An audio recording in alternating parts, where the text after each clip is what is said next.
The world of alternative modern art can feel like a complicated maze that leaves the person looking at it absolutely perplexed. It has the ability to create a lot more questions than answers, with the main question being why? Why is this happening? Why was this created and why was this done? Well, today we're going to be looking at an artist who will probably make you ask those same questions. A performer who did things that left his audience scratching their heads. This is the story of a man named Tashing Hsieh, otherwise known as Sam. He is a man who created some of the most torturous and mentally draining art you will see for years.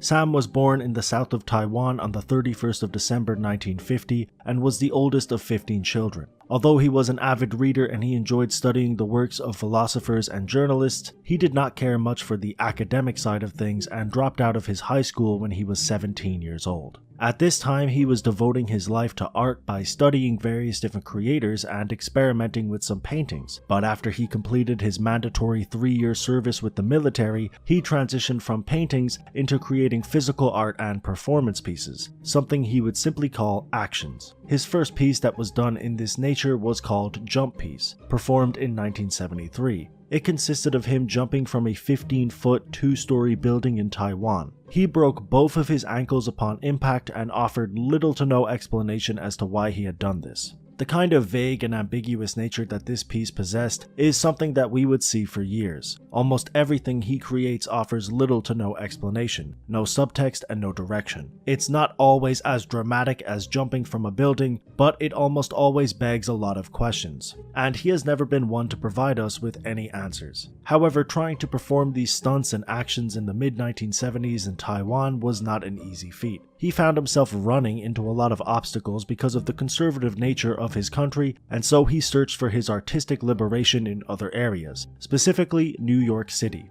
To get there, he took a very unconventional route. He trained to be a sailor in the early 1970s and eventually he joined an oil rig in 1974 that was heading to the United States. He did not complete this trip. Instead, he jumped ship in Philadelphia and made his way to New York. He did this with very little money, no visa, and probably no identification. It was for this reason that Sam was completely lost when he arrived. Maybe he thought that the city was smaller than it actually was and that it would be easier to navigate, but finding the right areas for his artistic endeavors proved to be almost impossible at first. He spoke to The Guardian about this years later. "When I got to New York, I took 2 years to find Soho. I'm illegal and I'm afraid to take the subway. I only know Washington Square and I only know people doing portraits in the street. I don't know this art scene." So essentially, he did not jump straight into the scene as he may have hoped. Instead, he worked as a waiter, a dishwasher, and a cleaner for a few years, and it wasn't until 1978, 4 years after he arrived in New York, that he finally began his first performance piece in America. This was the first of 5 one-year pieces that he created, spanning from 1978 to 1986. They are all fascinating and worth talking about, so we're going to go over each one. And trust me when I tell you that some of these pieces are pretty mind-blowing. On the 29th of September 1978, Sam locked himself inside of a small, makeshift wooden cage that contained only a basin, a pail, and a small bed. He vowed to stay in that cage for 1 year, and in this time he would not speak, read, write, or consume any kind of media. A friend would come in once a day to remove his waste, provide him with food, and give him clothes, but would not converse with him in any way. His friend would also take a photo of him every day to document this process, and a lawyer named Robert Perjansky laid witness to these events and notarized the process. Before the piece, Sam wrote to a number of journalists and artists to tell him about what he was doing. This led to a number of open viewings, where members of the public would come to the cage once or twice a month to view the piece. Apart from this, however, the piece didn't really make any kind of a splash in the art scene in New York, with the exception of a few small write-ups. Still, Sam was not discouraged. In fact, he was ready to continue these performances and even take them to a more intense level. From the 11th of April 1980 to the 11th of April 1981, Sam performed one of his most grueling performance pieces. He punched a time card in every single hour for an entire year. He also took a photo of himself beside the clock on the machine and shaved his head at the beginning, growing his hair out during the piece as an indicator of the time that had passed. While the concept of this is simple in nature, executing this is a nightmare. It essentially deprived him of any real sleep. He couldn't do anything because the second he punched in, he had to be ready to do it again in 60 minutes. Even the precious minute or two it took to punch in, set up his camera, and put on the jacket he wore in every single photo was probably a nightmare, as it ate into the only real time that he had. At the end of this project, he created a 6-minute video that showed a time-lapse of every single photo that was taken, and although he missed the exact hour on a few occasions, the overall video contained more than 8,600 photos. We see his hair grow, his facial expression become gradually more defeated, and mostly, we see a man who sacrificed a year of his life in only a few minutes. Every conceivable thing that he could have done in that year was replaced with this clock. The idea of socializing, creating, conversing, and even sleeping was all replaced with a clock. He had to be there every single hour. My piece 1 year performed, 1980, 81. I punch time for every hour on the hour, 24 hours, and the process in a whole year long. The subject is about time.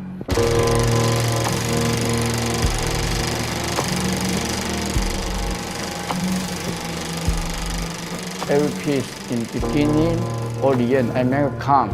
It's most the difficulty is sleeping time, right? So I have to wake up every hour on the hour. So I punch, then I waiting for next hour. Everyday life is the same. So most basically life is waiting for next hour. It's honestly a frightening concept, and I can only wonder the kind of mental fatigue that this amount of sleep deprivation and monotony can bring to a person. But he wasn't done. If anything, he was only getting started, and in his next piece he would challenge himself even further, upping the ante yet again. From the 26th of September 1981 to the 26th of September 1982, Sam vowed to stay completely outside in the city of New York for the entire year. This meant that he could not enter any buildings in any capacity. It also meant that he could not enter cars, boats, planes, or even tents. It meant that he essentially wandered around New York for a year with nothing but a sleeping bag and no access to transportation, healthcare, or any kind of shelter. He could not properly shop for supplies or clean himself, and even if he was given money by a generous stranger, it would not go very far, probably being used to buy food from a street vendor. It's important to note that the winter of 1981 was one of the coldest that New York had seen in years. Navigating this city the way that Sam did probably proved to be immensely difficult. You can find an incredible gallery of photos documenting this project that are almost morbid to look at. The grim nature of these pictures create a fascinating time capsule, and the more you look at them, the harder it is to believe that Sam actually did this.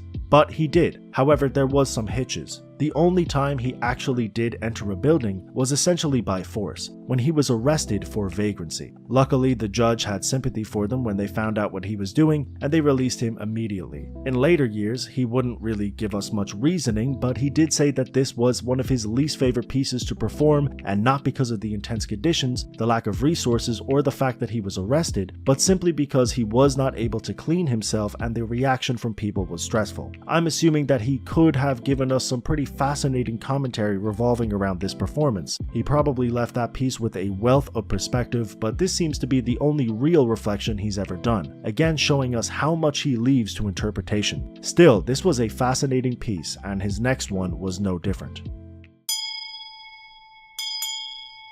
The rope piece was performed from the 4th of July 1983 to the 4th of July 1984, and it was the only one-year piece he created that directly included another person. This person was Linda Montano, another performance artist from New York. The pair tied each other to an 8-foot-long rope and vowed to remain that way for an entire year. They also vowed that wherever they were, they would remain in the same room, never truly separating from one another. Finally, they stated that they would not touch each other for the duration of the piece. Surprisingly, Sam actually did provide us with an explanation. He said the following about the performance: "I wanted to do one piece about human beings and their struggle with each other. We cannot go into life alone, without people, but we are together, so we become each other's cage." Essentially, he wanted to confront the anxieties he had about social interaction and communication, and Linda Montano wanted to do the same. Although there was obviously a lot of fighting and arguing, there was also hundreds of hours of conversation, and by the end of this piece, they had developed a very strong bond. His final one-year piece was, in theory, the least grueling performance piece that he did, but I imagine for him it was no easy task. From the 1st of July 1985 to the 1st of July 1986, Sam vowed that he would not create or engage in any art whatsoever. He would not talk about art, consume art, or attend any museums or galleries. For somebody who had probably met his fair share of artists and was finally a part of a like-minded circle that he could share his passion with, this was probably quite the feat. For obvious reasons, this performance, or non-performance, was not documented at all, and interestingly, it foreshadowed his next piece, which was exactly the opposite of this.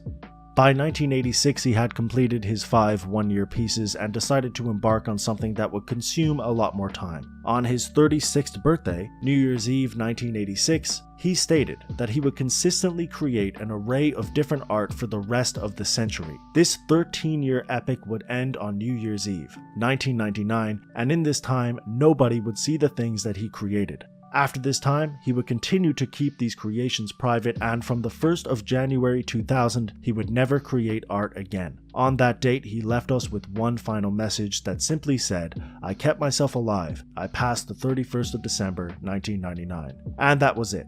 Nothing he worked on would ever be released, and to this day, 22 years after this statement was made, he has kept his word and removed himself from the world of art. It has been 2 decades since Sachet stopped creating art and over 4 decades since he began the first of his 5 one-year pieces. Of course, his later work was vaulted and never seen, but these earlier performance pieces were documented, and in later years they actually gained a bit of traction. Many other performance artists have cited him as a prime inspiration for their work, and in the 2000s, years after he was finished, his performances finally started to gain a bit of momentum, and people started to pay attention. After multiple articles, think pieces, and a wealth of praise, he started to attend various different exhibitions showing his work. Many journalists have tried to surmise his work. They say it's about war, poverty, politics, existentialism, nihilism, greed, homelessness, capitalism, and many other ideas. But in his own words, his work really boils down to time. When you look up his website, the first thing you will see is a direct quote from the man himself that simply says, "Life is a life sentence. Life is passing time. Life is free thinking." And his early life foreshadows this concept. He dropped out of high school, spent multiple years in the military because he had to, and when he finally arrived in New York, he spent years finding his footing. By all accounts, he had wasted a lot of time, and his earlier work expressed this in great detail. He said that his work does not come from a want to suffer or be in pain, even if that may happen along the road. And really, that only leaves one thing: the clock that keeps on ticking, a clock that will still be punched into long after he is gone.